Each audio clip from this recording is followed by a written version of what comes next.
A violent incident unfolded recently in the occupied West Bank, which has seen an onslaught of violence and land grabs by extremist settlers enabled by the IDF as well as IDF raids.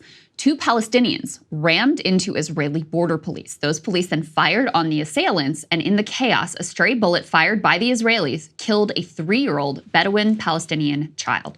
Take a listen, though, to how Sky News described these events. This happened at the border checkpoint. You can see a car going through and ramming some of the police that were actually manning that checkpoint. The video we're going to freeze shortly, but the 2 people, a man and a woman in the car.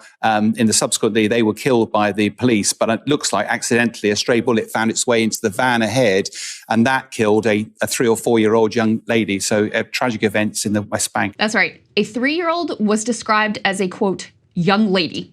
The bullet, of course, just magically found its way into the vehicle. Now, contrast this language to a recent report in the Daily Mail decrying the continued captivity of 4 Israeli women still being held by Hamas.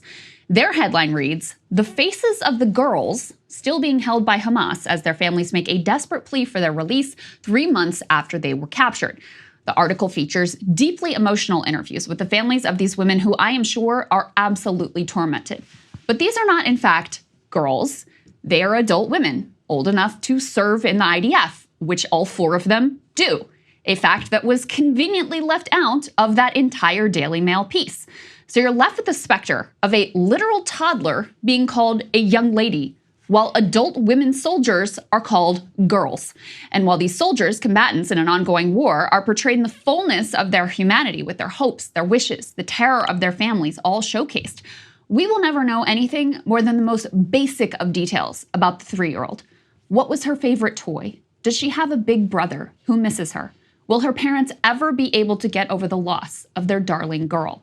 Now, you might think I'm cherry picking here, one-off incidents of shoddy and one-sided journalism, but a growing mountain of evidence shows that the dehumanization of Palestinians and egregiously lopsided coverage is systematic and it is widespread. In fact, according to a new analysis, the unprecedented toll that Israel's assault on Gaza has taken on children has been rendered nearly invisible, featured in just 2 headlines out of 1,100 that were examined by The Intercept. But that is far from all.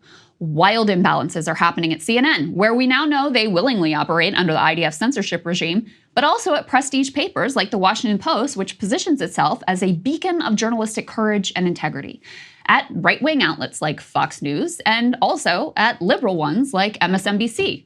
Right here in the US, that imbalance is manifest, but also in Britain at the BBC.